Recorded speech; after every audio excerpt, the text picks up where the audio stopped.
Okay, this here is the Baikal IZH 53M.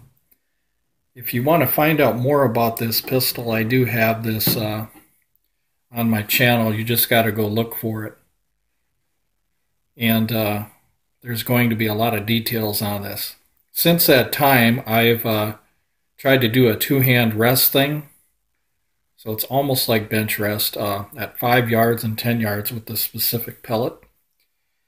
And this pellet that I was using is a Finale Match. It's a 4.51 millimeter version. You can order these pellets in different head spacings and stuff. For instance, you can order 4.5 millimeter. You can even order under 4.5 millimeter. And I found out the Baikal is perfect because it can accept a wide variety of head sizes because the barrel is somewhat choked in there, which is kind of nice. Now this air gun is a 6 land and groove air gun, which gives it good velocity given the amount of effort you have to use to cock it. It's a spring piston pistol. So the 6 land and groove system was great because what it does is it helps with the higher velocity, but at the same time, like I said, it makes it easier to cock and stuff. Now, if they had a 12 land and groove in here, then the cocking would be harder because you need more power to push through a 12 land and groove than you do a 6. So if you want to find out more about that, like with firearms, like read about Car Arms, about them shorty pistols they have that have very high velocity with a very, very short barrel. And that's the reason why, is because of the rifling type that they have in there. Anyway, so here we got 5 yards, and I did 5 shots as best I could. It was 343 center to center. This, by the way, is a 1-inch circle. This is my aim point.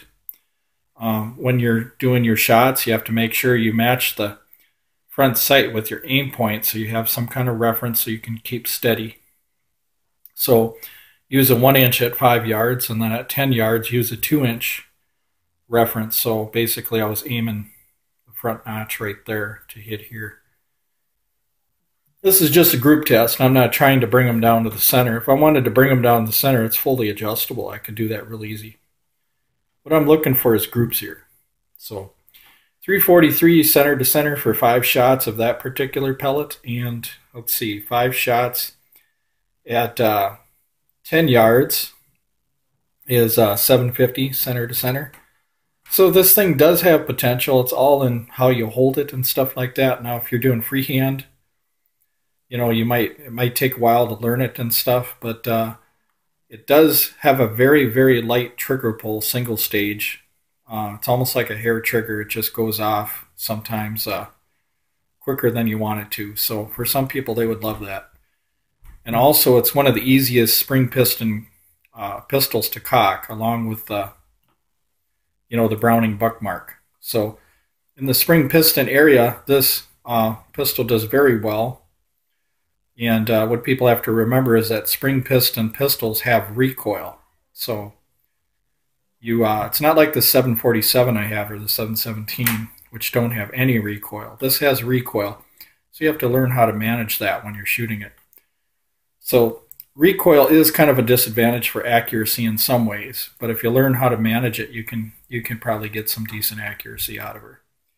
So our ballistic coefficient, well, let's start out with the muzzle velocity. Muzzle velocity is 380 feet per second, so that's good for a 10-meter pistol to have, and that's what I think this was designed for, a 10-meter target. Ballistic coefficient is 0.010, and that's kind of typical for a lot of your wad cutters.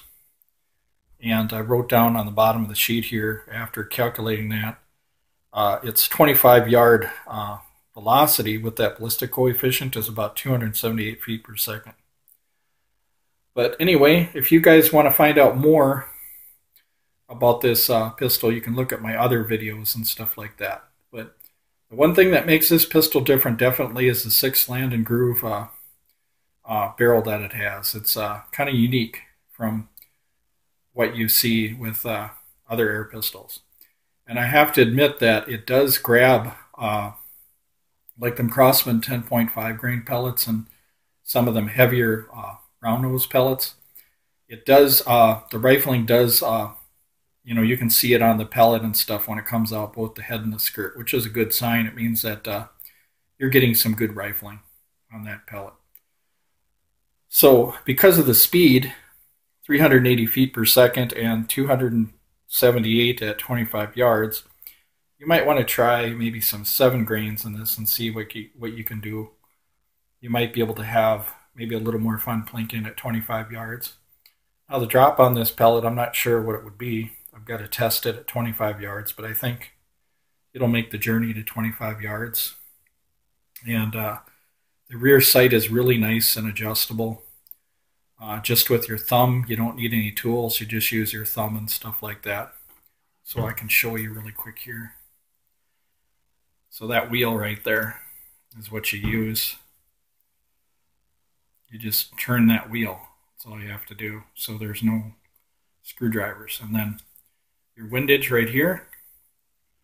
There's your click values right there for that blade. And like I was saying, when you're doing target shooting and you want to find out how accurate your target pistol is, you want to match that front sight with your target so the blade matches. For example, at the distance that I'm here now, if you look at the front blade, you see how it almost matches that square. That's what you want to do at longer ranges. You want to get something that matches the front sight.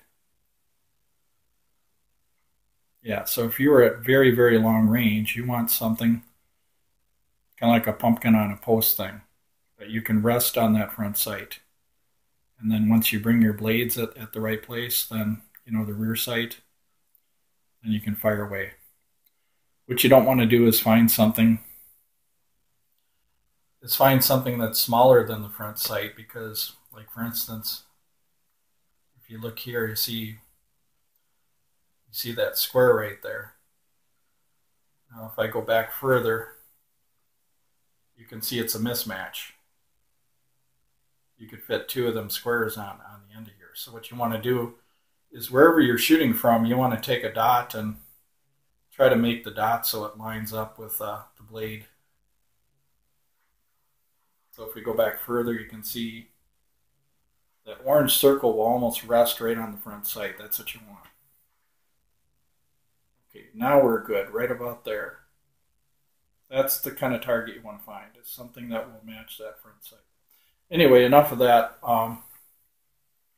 If you guys have any questions about this with Love from Russia pistol, you can ask me about that. But common saying is women or anything from Russia, you always just automatically say with Love from Russia. So some of them James Bond movies come to mind. But anyway, you guys take care. And once again, have any questions, you can ask me about this. Thank you very much.